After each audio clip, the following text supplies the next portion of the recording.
Rebonjour, mesdames, messieurs. Bienvenue à cette... Je vais vous demander le silence, s'il vous plaît.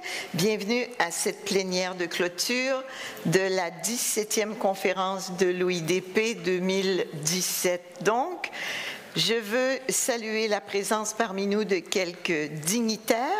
D'abord, la ministre Rita De Santis, qui est ministre responsable de l'accès à l'information et de la réforme des institutions démocratiques. Députée de Bourassa-Sauvé, merci d'être avec nous, Madame De Santis. De Monsieur Russell Kopman.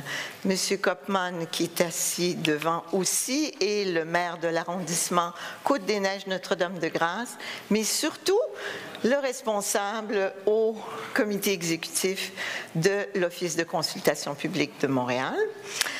À ses côtés, M. Fernando Pintado, qui est le secrétaire général de l'Observatoire international de la démocratie participative. Et enfin, Mme Dominique Olivier, présidente de l'Office de consultation publique de Montréal, que vous connaissez de mieux en mieux. Dominique, vraiment, je crois qu'on te connaît très bien dans cette salle. Ah, très bien. Donc, au cours des prochaines minutes, nous allons remettre le grand prix de l'OIDP 2017 à une ville qui a soumis un projet exemplaire en termes de participation citoyenne. Et j'ai eu le privilège d'entendre les différents finalistes un peu plus tôt aujourd'hui présenter le projet de leur cœur. C'était vraiment touchant. Alors, je sais qu'il doit y avoir un petit peu d'agitation au cœur de certaines personnes dans cette salle. Mais d'abord, je veux vous inviter à accueillir la ministre Rita De Santis, qui vient spécialement dévoiler cet après-midi le futur cadre de référence gouvernementale sur la participation publique. Donc, c'est à vous, Madame De Santis. Merci. Merci beaucoup. Merci, Madame Aymon. Je ne vous vois pas. Vous êtes là? Okay. Mais on vous écoute, on vous écoute. Alors, Madame Dominique Olivier, Monsieur Fernando Pintado, Monsieur Russell Kopman, au cours des dernières années, le recours à la participation des citoyens et citoyennes dans le processus d'élaboration des politiques publiques s'est intensifié. I am not the first to say, neither the last to assert, that public participation is a cornerstone of democracy. Public policies must reflect the ideas and expertise of the people. Depuis le début de son mandat, notre gouvernement a élaboré des politiques et des stratégies gouvernementales pour favoriser le développement économique, social, environnemental et culturel du Québec, et c'est l'objet de mon allocution. Je veux répondre de façon efficiente, ou le gouvernement veut répondre de façon efficiente aux besoins des citoyens et citoyennes. Si nous sommes fiers d'avoir doté le Québec de telles politiques, c'est parce que chacune d'elles a été élaborée de manière à refléter les besoins des différents milieux concernés par ces politiques, tout comme ceux de la population, et à proposer des actions qui viendront y répondre. Comment y sommes-nous parvenus? En intégrant, lorsque cela est possible, une démarche de consultation publique à leur processus d'élaboration ou de renouvellement. J'en veux pour exemple les consultations publiques pour le renouvellement de la politique québécoise de la jeunesse, de la politique culturelle du Québec ou celle pour la réussite éducative. Je pourrais énumérer de nombreux exemples de politiques dont le processus d'élaboration a été ouvert à la contribution active des citoyens et citoyennes. Ainsi, au Québec comme ailleurs, les démarches participatives sont devenues un outil essentiel pour améliorer la qualité des politiques publiques et ainsi l'efficacité de l'action gouvernementale. Pourquoi? Parce que le recours à la participation publique peut à la fois contribuer à la qualité de la politique publique et sa mise en œuvre harmonieuse, avoir une fonction pédagogique pour favoriser l'appropriation des politiques publiques et pour favoriser leur mise en œuvre, pour fournir plus de visibilité sur les réformes et appréhender leur impact, et pour permettre à la population de jouer un rôle concret dans l'élaboration de ces politiques et stratégies qui les concernent directement. Toutefois, une bonne conception de la démarche participative est essentielle pour obtenir les bénéfices d'un tel processus. Il est donc nécessaire, chaque fois, de créer les conditions favorables à cette participation. L'initiative d'une démarche participative émane souvent des élus et l'organisation de ces démarches incombe souvent à l'administration. Or, en général, ceux-ci ne disposent que de peu d'outils pour les guider à concevoir et à organiser une démarche de participation publique. Je vous annonce donc que le gouvernement du Québec a décidé d'adopter des principes, des standards essentiels à la conception de démarches de participation publique rigoureuses, équitables et effectives. Je suis donc très fière de vous présenter le cadre de référence pour la participation publique conçu pour améliorer la pratique participative intégrée au processus d'élaboration des politiques publiques. La version que vous pouvez consulter sur le site Internet de mon secrétariat a de plus été bonifiée par sa propre consultation publique. Normal, non? Yeah. On est conséquent ou pas? Doré est déjà à la disposition des ministères et organismes. Celui-ci est basé sur les meilleures pratiques en la matière dans le monde. Ce cadre vise à 1. Favoriser la création d'un environnement institutionnel gouvernemental participatif. 2. À améliorer la mise en œuvre des politiques et des programmes gouvernementaux pour qu'ils soient plus efficaces et plus équitables. 3. Assurer un standard de qualité en matière de participation publique pour l'ensemble du gouvernement. 4. Fournir un outil à la prise de décision pour les décideurs lorsqu'ils décident d'organiser une activité de participation publique ou lorsqu'ils décident de développer une politique de participation publique sectorielle. 5. Contribuer à l'atteinte de l'objectif du gouvernement ouvert, oui, le gouvernement ouvert en matière de participation. Je vous rappelle, un gouvernement ouvert, transparence, collaboration, participation.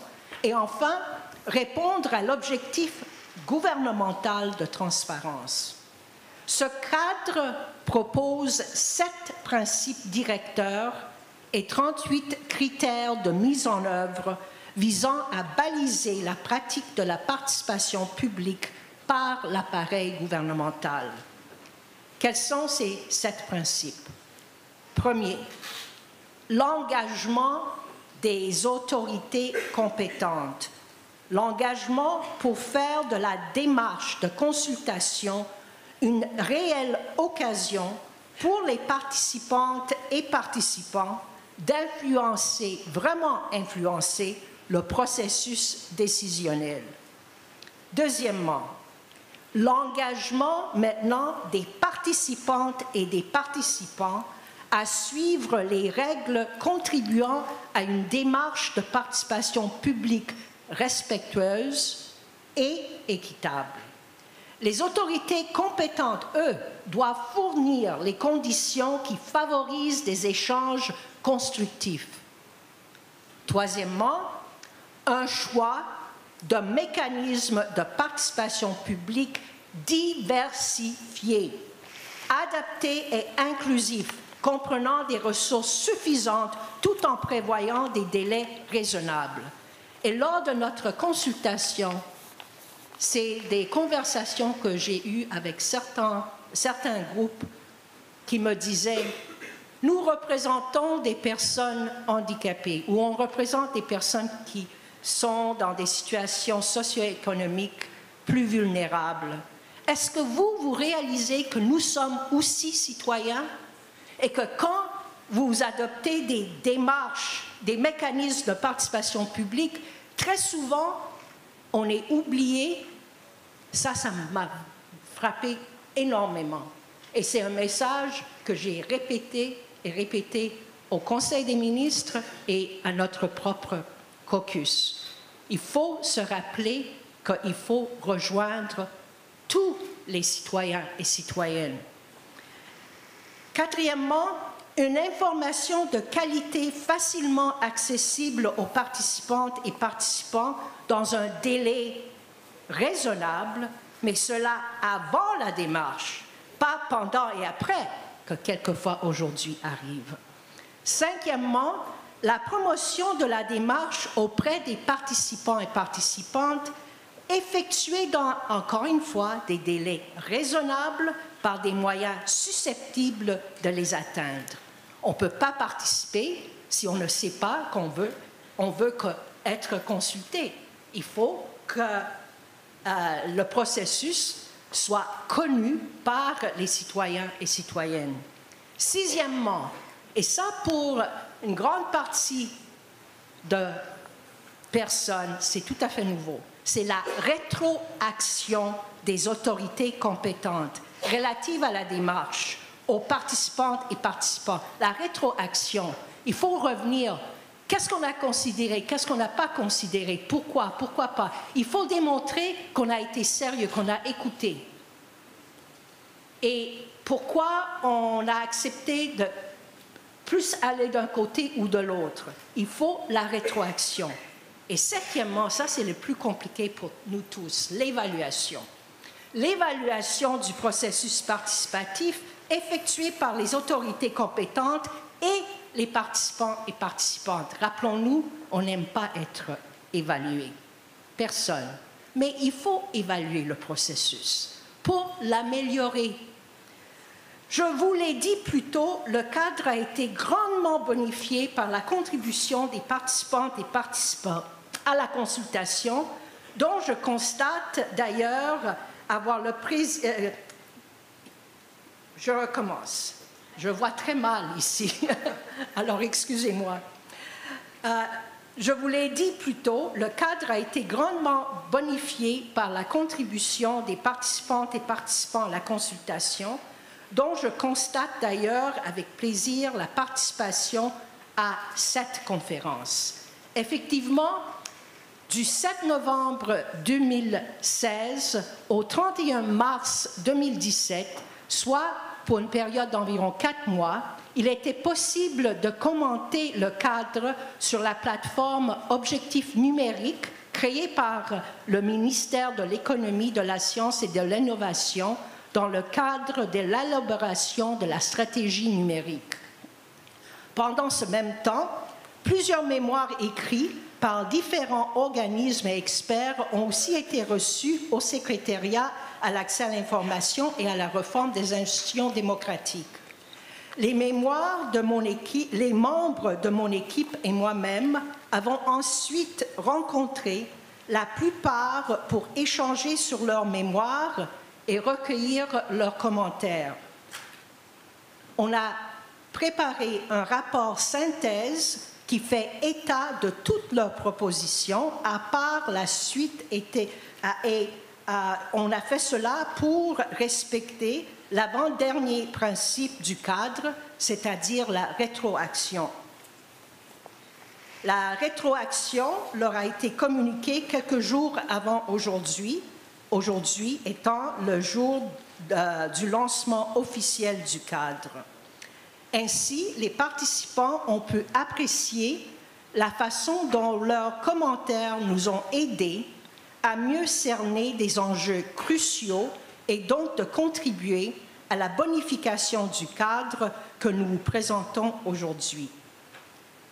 Appliquant les principes du cadre pour la première fois, nous avons nous-mêmes réalisé que nos méthodes de consultation étaient à améliorer, notamment en ce qui a trait à l'évaluation. Il semble que non seulement une évaluation interne est nécessaire, mais une évaluation externe l'est tout autant pour juger de la procédure d'une autre perspective, celle des participants. Chose certaine, le développement d'un tel outil remet en question notre façon de faire en nous proposant une démarche claire, précise et uniforme. Je suis fière de ce cadre de référence qui favorisera, j'en suis persuadée, une meilleure participation des acteurs de la société au processus décisionnel. Mais le plus important, c'est qu'il nous permettra d'élaborer des politiques qui vont répondre encore plus précisément aux besoins de la population. Le concours des participants, élément fondamental de cette démarche, a été extrêmement profitable à l'élaboration du cadre. Cela promet pour toutes les politiques gouvernementales à venir.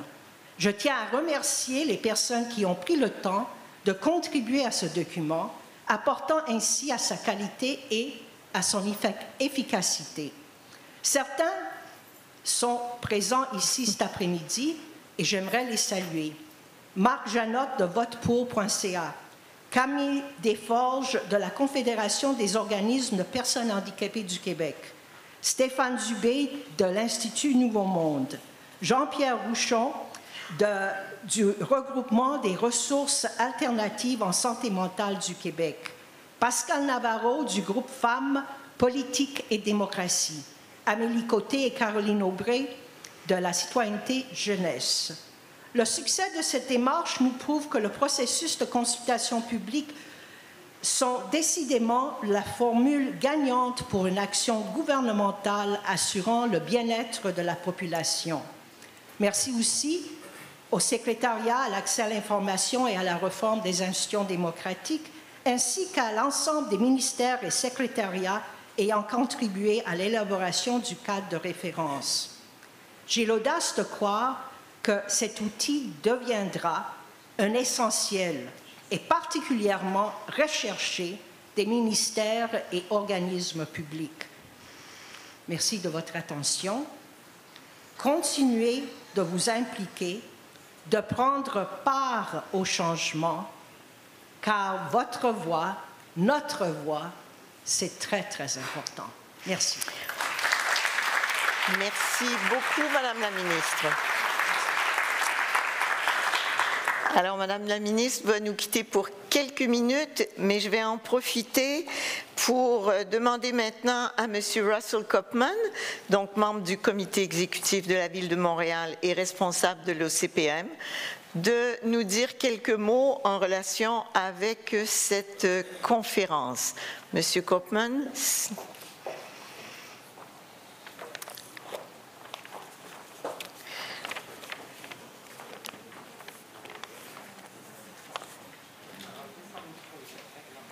Pardon?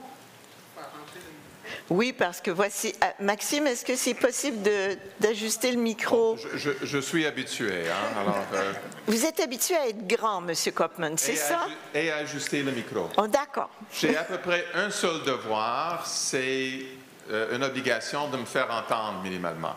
Alors, j'essaie toujours d'ajuster le micro en conséquence.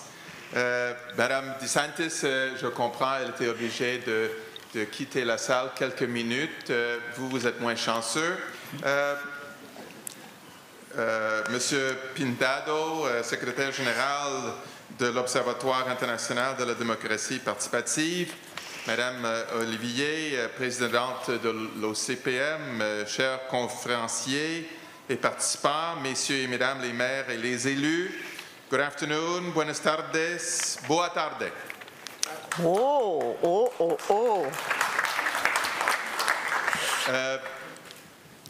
you know, Montreal is a very interesting city. Yesterday, you were exposed to one sort of typical August day in terms of temperature. It was 32 degrees Celsius, and with a high humidity level. We actually recalculate our heat based on the humidity. It's called Humidex, and it reached 40 yesterday. So that means it sort of felt like 40 degrees Celsius. Of course, we in January and February can also get minus 30 degrees. Yes. So we have one of the widest ranges of temperatures in the world, quite similar to Moscow, apparently. But there's another interesting sociological fact about Montreal. Here you have, I was for a number of years a member of our Quebec National Assembly, our provincial parliament, as Madame DeSantis is.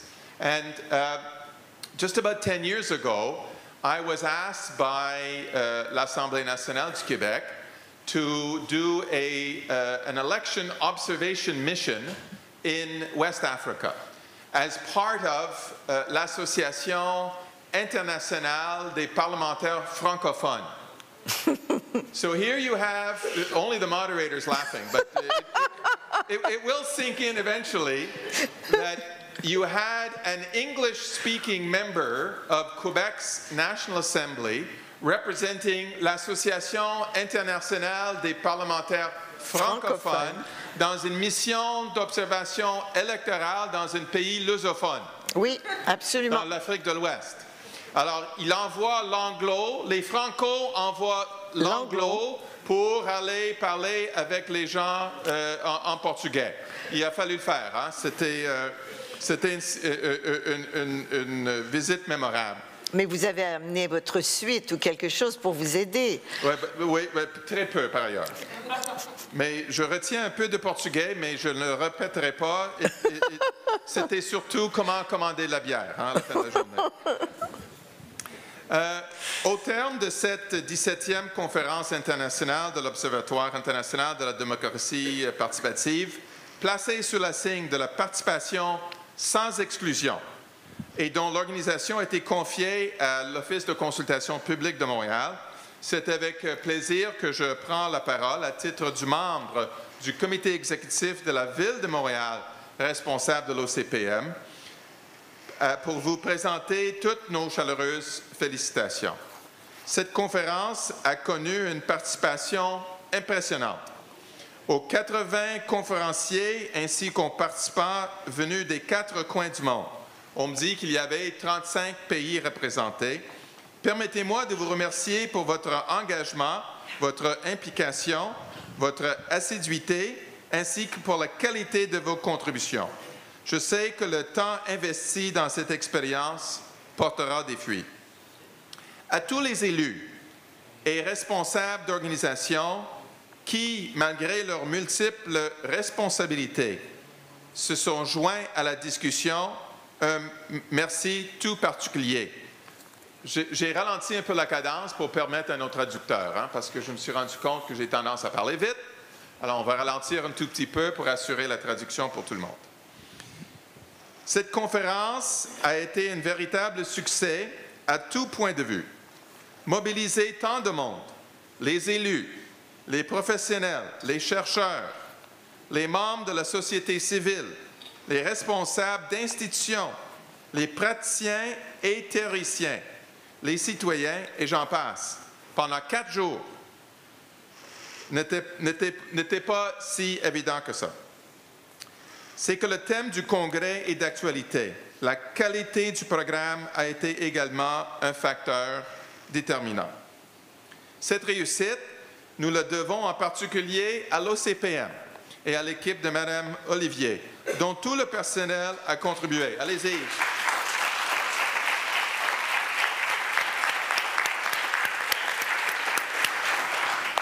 C'est au moins réconfortant pour constater que vous me comprenez. C'est déjà bon. Alors, un remerciement particulier à l'OCPM, dont tout le personnel a contribué à la réflexion préalable aux travaux eux-mêmes, ainsi qu'à leur organisation. L'OCPM, ce fleuron de la démocratie montréalaise, qui célèbre cette année son 15e anniversaire, déploie des efforts pour favoriser la participation du plus grand nombre, bref, la participation sans exclusion, principale préoccupation de la conférence. Je dirais même que dans notre vocabulaire à la Ville de Montréal, OCPM est devenu un verbe. Oui, nous faisons des OCPM. D'accord, c'est-à-dire? Et c'est rentré même dans le langage assez commun des gens. On ne dit pas on va confier une consultation à l'OCPM, on va tenir une consultation. On dit un peu en raccourci, on fait un OCPM. C'est quelque chose de savoir que le titre de l'organisation est devenu un verbe. Hein? Un verbe, c'est saviez-vous ça, Mme Olivier? On l'apprend. Pas ça, Mme Olivier. Il n'y a pas encore un verbe pour Copeman, mais ça s'en vient. Le verbe, ce serait parler plus lentement, mais terminer plus vite possible. Bon. En choisissant de réunir les élus, les décideurs, les universitaires, les responsables d'associations, les chercheurs, les membres de la société civile et citoyens engagés, des spécialistes dans les médias, l'OIDP a opté pour une confrontation intellectuelle très stimulante, dans le bon sens du terme, évidemment. Un échange de points de vue, un partage d'expériences et de pratiques très novateurs et un apprentissage continu. S'il est vrai que les citoyens s'interrogent de plus en plus sur la pertinence et l'opportunité de leur participation, il n'en demeure pas moins que la représentativité et la participation, loin de s'opposer, sont deux éléments complémentaires. Une démocratie en santé a, j'en suis convaincu, la responsabilité d'aplanir des malentendus. La participation citoyenne, si j'en juge de cette rencontre, a un bel avenir devant elle. Les approches participatives sont de toute évidence garantes de la crédibilité et de l'action efficace des gouvernements locaux, devenus des acteurs incontournables de la scène internationale. Aussi, cette rencontre nous a permis de prendre davantage conscience de la complexité des problèmes qui se posent aujourd'hui et de la contribution des citoyens à les solutionner. Ces multiples questions qui touchent à l'aménagement, à la définition des politiques publiques, au logement, à la santé, à la fracture numérique, à l'exclusion, ne peuvent nous laisser indifférents. Elles nous interpellent tous pour un engagement toujours plus généreux au service du bien commun. Vous avez examiné tour à tour les enjeux tels la crédibilité des processus, la nécessité de l'inclusion, l'implication des jeunes, les mécanismes légaux, le recours aux technologies de l'information et de la communication ainsi qu'aux médias sociaux. Et je veux saluer particulièrement les efforts de Mme Olivier et son équipe à l'OCPM pour étendre beaucoup plus large la notion de consultation publique. Par les consultations en ligne, des ateliers, la traditionnelle version de consultation ne peut pas continuer trop longtemps dans notre ère de médias sociaux et d'ère numérique. Et l'Office de consultation publique est à l'avant-garde d'adapter des consultations pour faire face à ces nouvelles réalités. Vous avez partagé une grande diversité des pratiques et des expériences dans des contextes fort différents. Je pense notamment au séminaire sur les budgets participatifs. Vous avez également discuté de l'avenir de l'OIDP. Si j'ose une conclusion, j'affirmerai que la diversité des dispositifs et moyens mobilisés, la prise en compte des lieux et des horaires, la facilité d'accès à l'information et la transparence dans les processus ont sans doute été les clés du succès lorsqu'on recherche à la contribution citoyenne. je veux souligner la forte représentativité des pays du Sud à la conférence. La richesse de vos expériences est un signal fort et permet de briser certaines croyances faussement entretenues. Elle vient également confirmer, s'il en était encore besoin, la grande ouverture du Québec et plus particulièrement de Montréal, ville cosmopolite.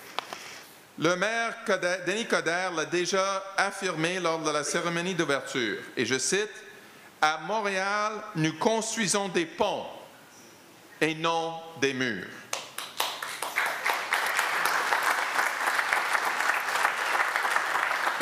Je profite de l'occasion pour remercier tous les partenaires qui ont rendu cela possible. Nous pouvons nous demander ce qui va rester de cette rencontre.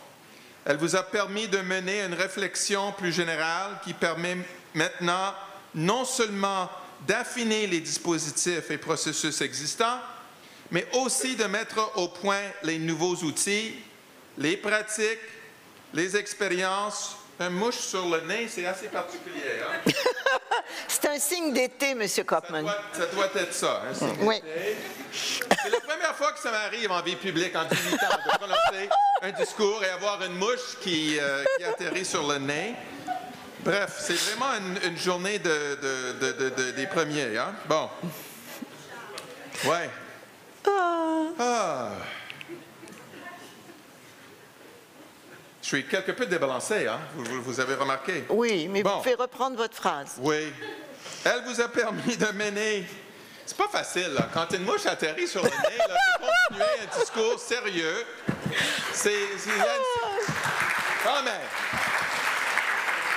Quand même. J'ai mon conseiller politique qui est dans la salle, qui doit vraiment... il est convaincu d'avoir envoyé le mauvais membre du comité exécutif pour faire la clôture. Mais Jean-Jacques, c'est trop tard, je suis ici et ça continue. Bon. La conférence vous a permis de mener une réflexion plus générale qui permet maintenant non seulement d'affiner des dispositifs et processus existants, mais aussi de mettre au point les nouveaux outils, les pratiques, les expériences dans des contextes divers et en constante mutation. Il y va de notre responsabilité collective. Qu'en sortira-t-il? Nous sommes convaincus que les actes qui suivront dans les mois à venir permettront de documenter la mémoire des travaux et continueront à faire progresser les travaux. Certains d'entre vous ont eu l'occasion, lors de la visite urbanistique, de voir à Montréal ce qui s'est fait le mieux et les nombreux projets qui ont mobilisé les citoyens. Aux autres, je voudrais aussi vous inviter, à la fin de ces travaux, si vous ne partez pas tout de suite pour votre pays, à profiter de votre passage pour découvrir les merveilles de la Ville de Montréal, qui a été heureuse d'être l'hôte de ce congrès prestigieux en cette année marquant la célébration de notre 375e anniversaire.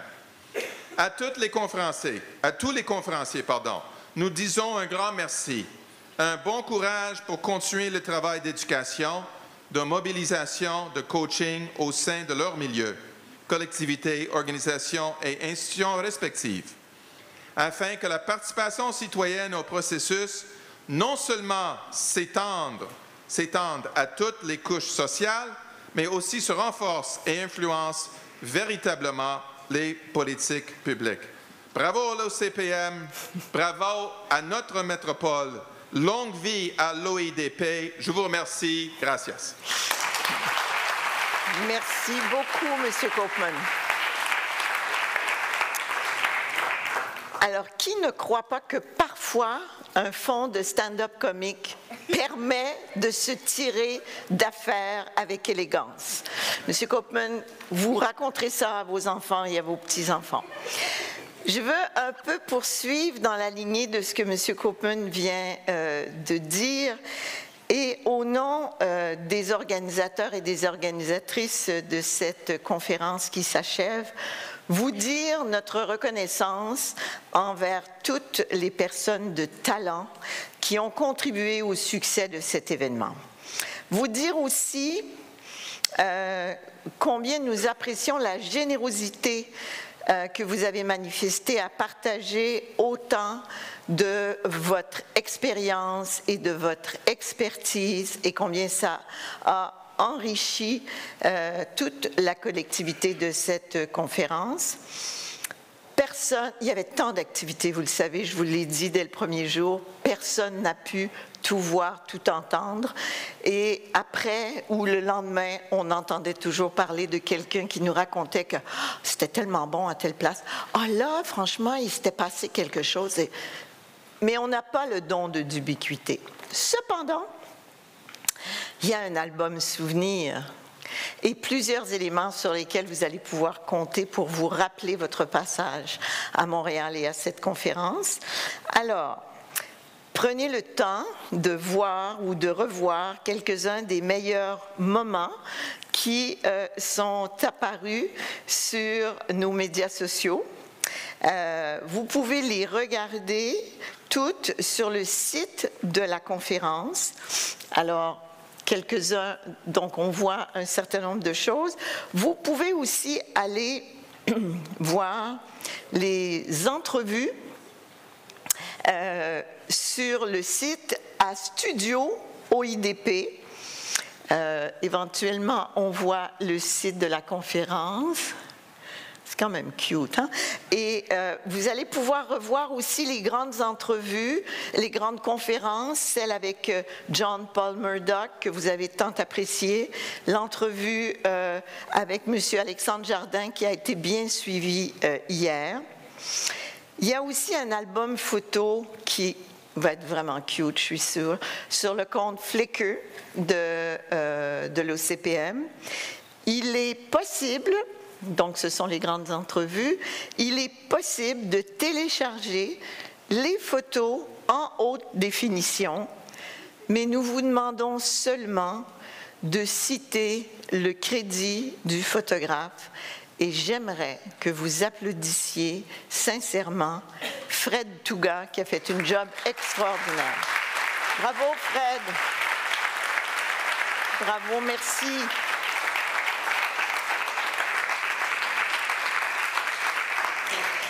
Je vais aussi vous dire que dans quelques jours, on va vous envoyer par courriel un questionnaire d'évaluation. On vous remercie à l'avance de prendre le temps de le remplir. C'est toujours un petit peu barbant quand on reçoit ça, mais vous dire jusqu'à quel point c'est précieux. Madame De Santis parlait de rétroaction, on a parlé d'évaluation beaucoup aujourd'hui. Ça aide énormément à la suite des choses. Nous sommes persuadés qu'il y a plein d'éléments à améliorer et on compte sur vous pour nous dire ce que vous avez apprécié et où on peut faire mieux la prochaine fois, parce que voyez-vous, ce n'est pas la dernière conférence internationale que nous organisons. Alors, je vous le dis, je vous l'annonce, Dominique, je vous l'annonce. Je veux d'ores et déjà, en mon nom personnel, remercier l'équipe de l'OCPM qui m'a tellement vraiment nourrie tout au long de cette conférence. J'ai beau être commissaire à l'Office, vous savez, si on n'avait pas une petite équipe d'abeilles derrière, on serait peu de choses. Je veux aussi dire déjà merci à nos gars de son qui nous ont suivis. Sans gars de son. Alors, merci à Mathieu, merci à Maxime. Alors, j'aimerais savoir si Madame De Santis est libre. Vous êtes de retour. Vous voyez, je parlais, mais au fond, je vous attendais. Alors, je vais maintenant demander à Monsieur Fernando Pindado, le secrétaire général de l'Observatoire international de la démocratie participative, de nous dévoiler le nom du gagnant du Grand Prix de l'OIDP de l'année 2017. Avez-vous un micro? Vous voulez un micro? Est-ce que ça c'est déjà allumé? Oui. Allez-y, Monsieur Pindado. J'ai le nom du gagnant, oui, mais est supposé arriver, je crois, la liste des finalistes. Non, la liste n'est pas là. Alors. La première. Buenas tardes, bonsoir, buenas tardes, good afternoon, Arratsaldeon para los amigos vascos. El ganador, la persona que recibirá el premio a la mejor práctica después de un trabajo duro, tal como lo reconocieron los miembros del jurado, la persona que lo recogerá es Rodrigo Solís Bonilla, de la ciudad de La Paz, en Bolivia. Bravo.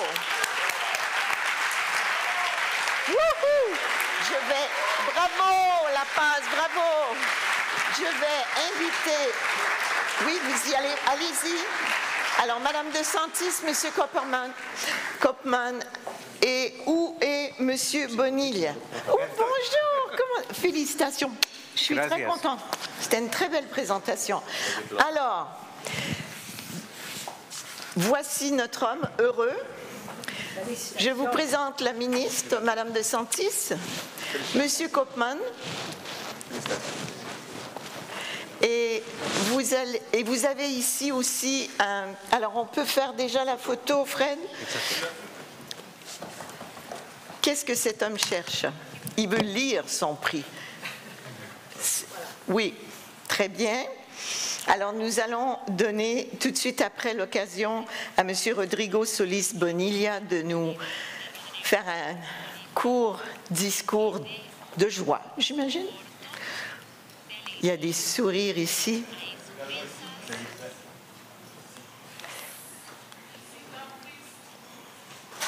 Ça va? Je pense qu'ils ne savent plus où vous êtes, Fred. Ah, vous êtes là. D'accord. Ça va? Félicitations à La Paz pour le magnifique. Avec un beau. Alors, Monsieur Bonilla, est-ce que Adria, tu peux traduire pour moi? Monsieur Bonilla, vous pouvez vous adresser à nous, si vous le voulez. Puedes decir algunas. Comment je fais? Ça va? Sí, todo bien. Todo va bien. J'aime ça, c'est un homme facile. Bueno, la verdad, muy emocionado, pero quería dar las gracias inicialmente al alcalde de Montreal, a Fernando Pindado, secretario general de la OIDP, a Dominique Oliver, a los miembros de esta 17ª conferencia, a los conferencistas de quienes he aprendido muchísimo, a los especialistas, a los nuevos amigos que he conocido y de seguro nos volveremos a ver, y a todos ustedes, señoras y señores.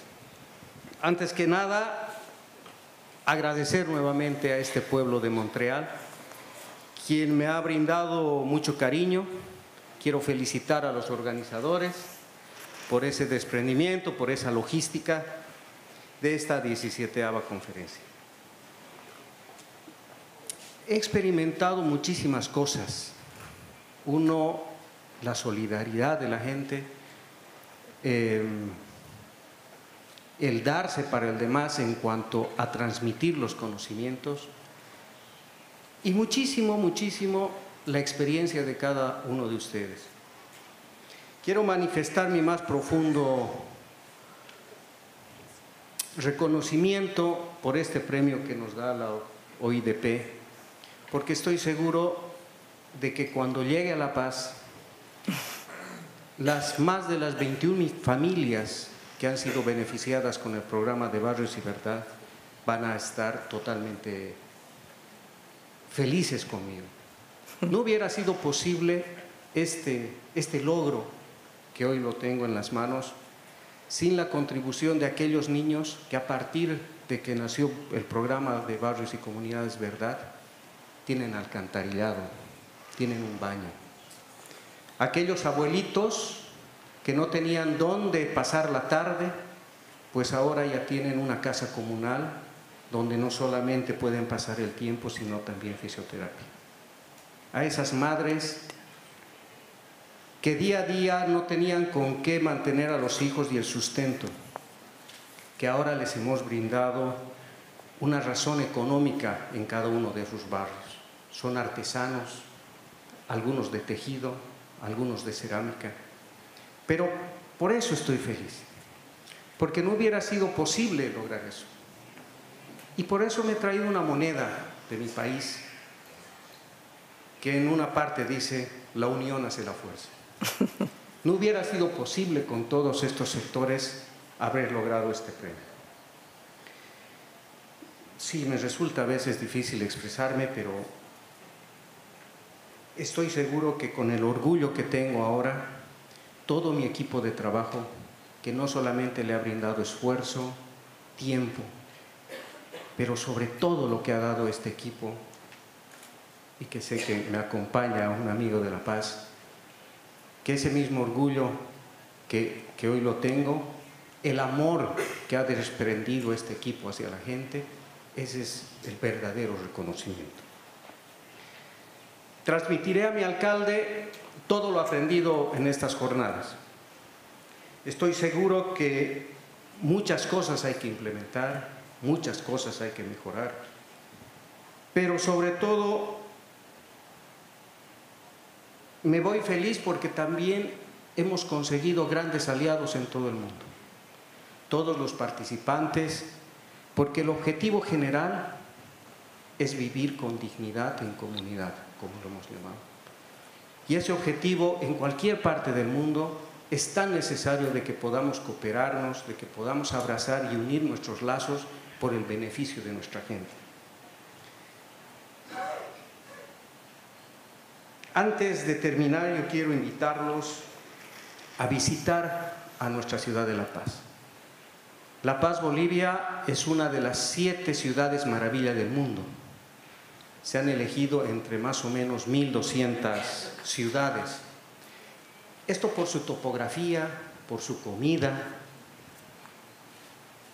por sus montañas, pero también por su cultura. Y es así que en 2018 nuestra ciudad se convierte en la capital iberoamericana de las culturas, a quienes invito a todos ustedes poder participar.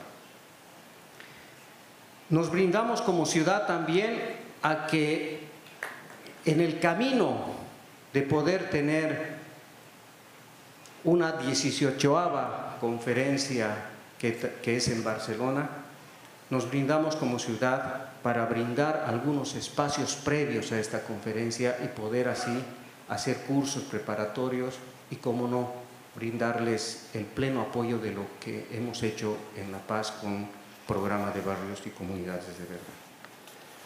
En nombre de las más de 100.000 personas, vecinos y vecinas de mi ciudad, en nombre de mi señor alcalde, de mis compañeros y del mío propio, muchísimas gracias. Les agradezco en el alma. Muchas gracias. Muchas gracias. Bravo.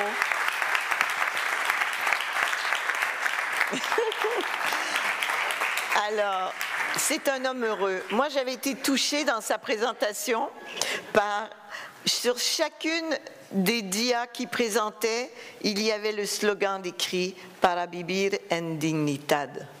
Et je trouvais ça c'est tellement le sens de nos actions et de la majorité de nos consultations publiques, que les gens vivent encore plus dans la dignité parce qu'on respecte leur voix. Alors, je vais maintenant demander à Madame Dominique Olivier, présidente de l'OCPM, de venir nous lire la déclaration finale de cette 17e conférence de l'OIDP.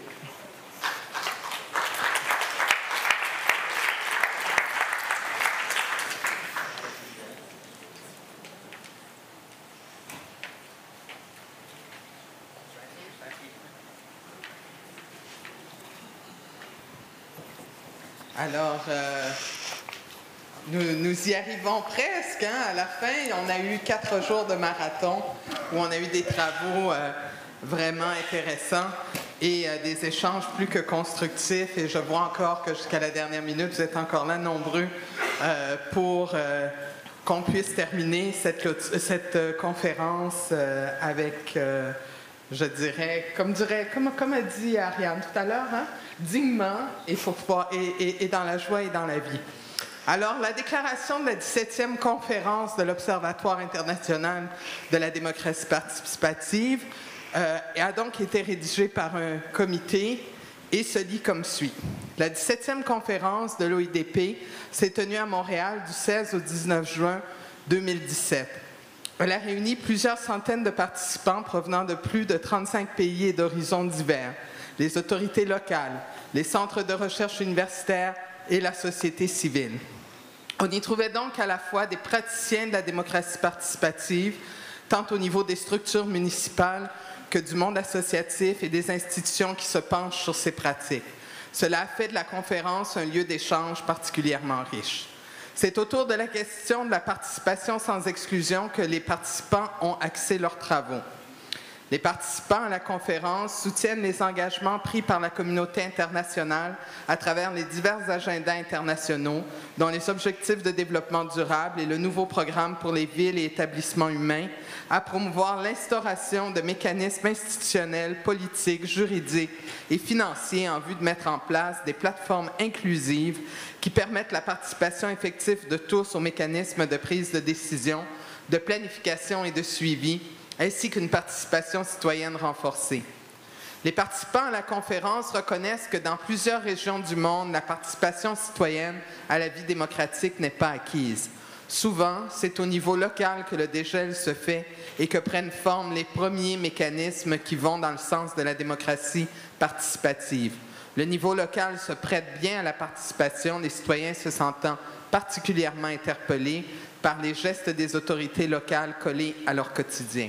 C'est ainsi que se sont développées des interventions comme le budget participatif, largement répandu dans plusieurs pays d'Afrique. Les nouveaux outils numériques permettent également d'élargir considérablement le champ de la participation publique. À l'occasion, les participants estiment que le recours à ces outils peut être aussi générateur d'exclusion. Il faut donc intensifier les actions pour trouver les moyens de minimiser ou éviter la fracture numérique. De façon plus générale, il faut imaginer une relation plus efficace entre les participations virtuelles et présentielles. De façon encore plus générale, la réflexion de l'Observatoire et de ses membres doit porter sur comment s'assurer que toutes les strates de la population participent aux actions de démocratie participative.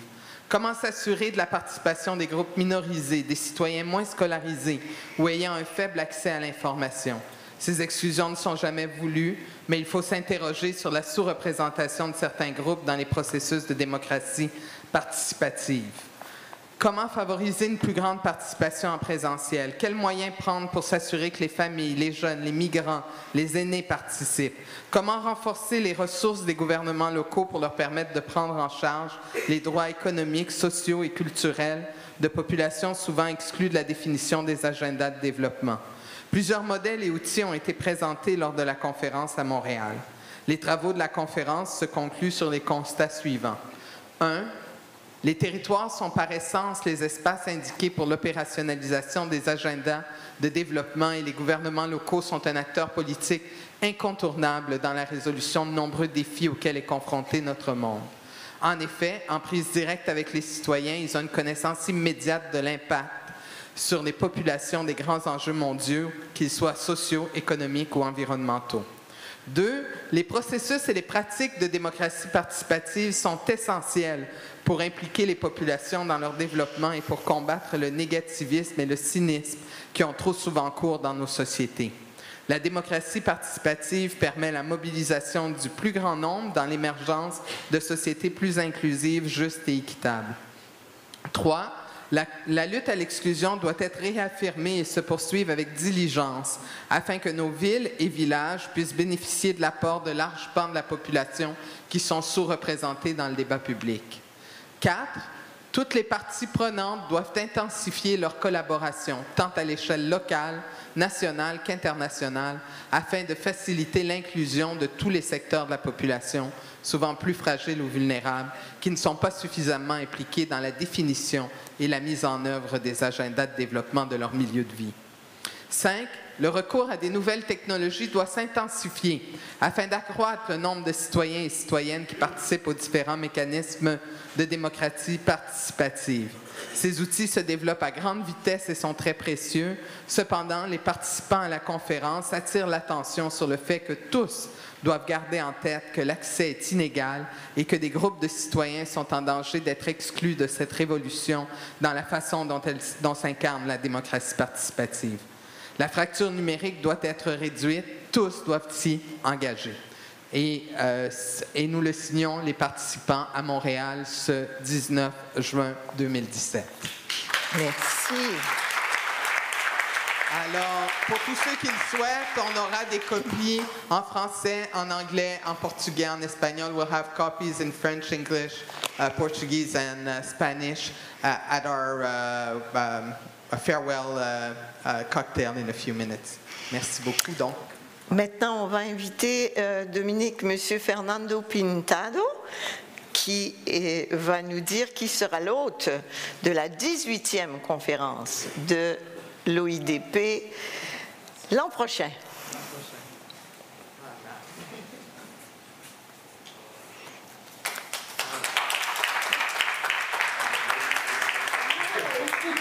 Il n'y a pas de la torche pour...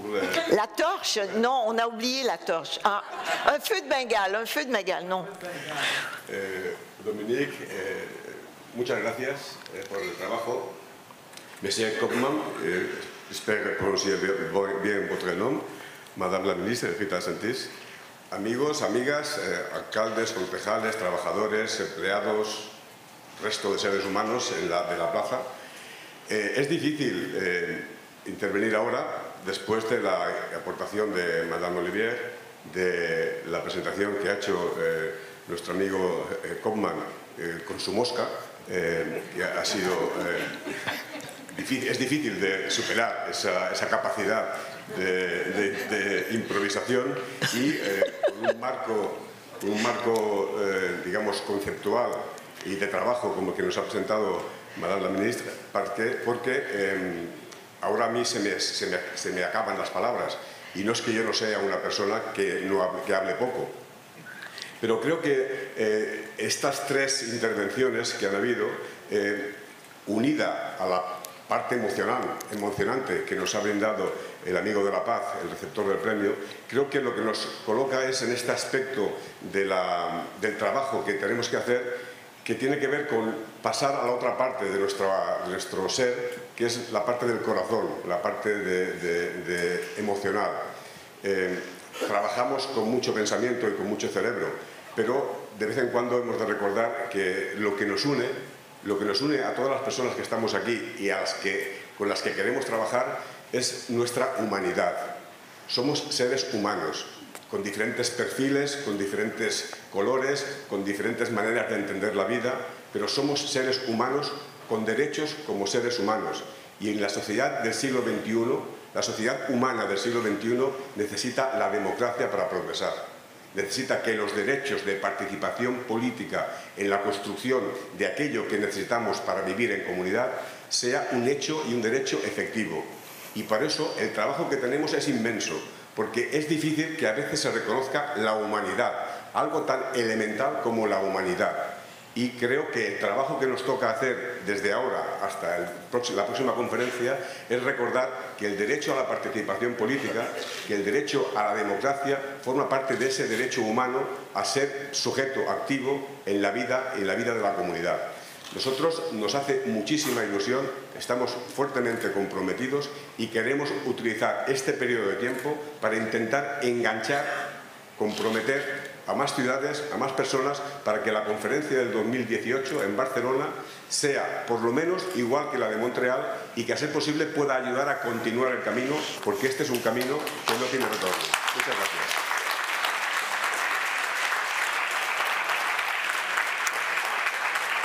Eh bien, on est très heureux de passer le flambeau de façon virtuelle à nos amis de Barcelone et vous dire que vous pouvez compter sur notre contribution et si on peut vous aider à continuer le travail que nous avons entrepris maintenant depuis 17 éditions. Ça nous fait très plaisir. Pour conclure, avant de conclure, je voudrais remercier du fond du cœur toutes les... comment est-ce qu'on dit? Les abeilles laborieuses, c'est ça? Qui ont contribué à faire de ce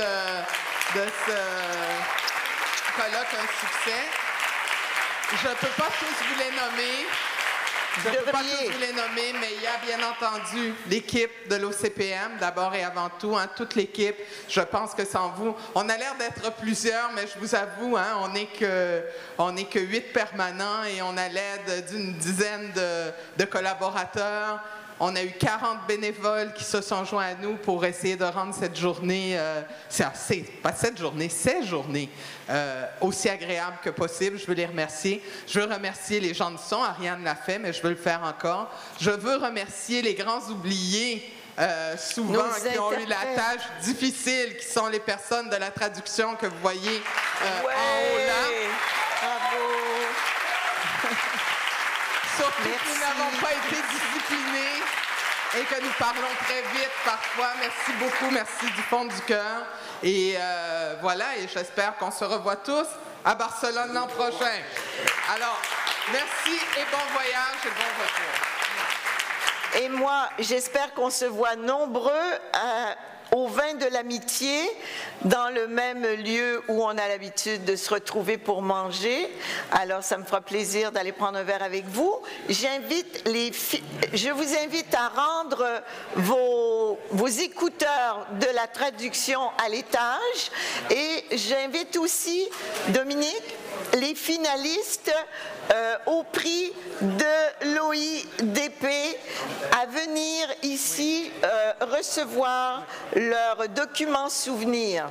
Voilà, alors la ville de Nanterre, de New Taipei, de Tenerife et d'Austin, s'il vous plaît, les représentants, si vous pouvez rester, pour qu'on puisse vous remettre avec Madame la ministre et Monsieur Koopman, s'il vous plaît, on puisse vous remettre les documents souvenirs et faire les photos. Donc, j'appelle les représentants de New Taipei, Austin, Tenerife et Nanterre. Et Nanterre à venir nous rejoindre sur scène pour les photos officielles. Et Madame la ministre et M. Koopman, s'il vous plaît, si vous voulez venir nous rejoindre pour les photos officielles au...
vais faire la photo officielle.